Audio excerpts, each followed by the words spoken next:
Masyarakat Bali diminta jangan terlalu euforia menyambut rencana dibukanya pariwisata internasional. Meskipun kasus COVID-19 telah melandai, kemungkinan peningkatan kembali akan terjadi apabila masyarakat abai menerapkan protokol kesehatan atau prokes.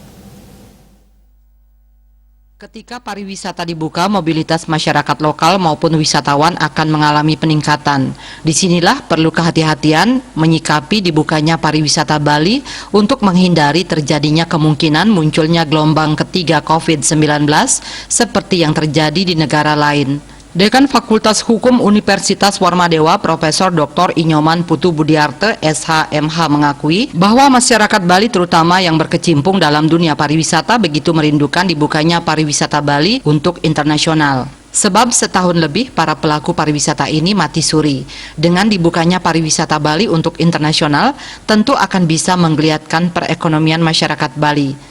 Kendati demikian, Kaprodi S3 Hukum Pasca Sarjana Unwar ini mengingatkan, jangan sampai gara-gara pariwisata dibuka, lonjakan kasus COVID-19 di Bali meningkat. Kondisi ini akan memperburuk keadaan yang berimbas pada penutupan kembali pariwisata Bali.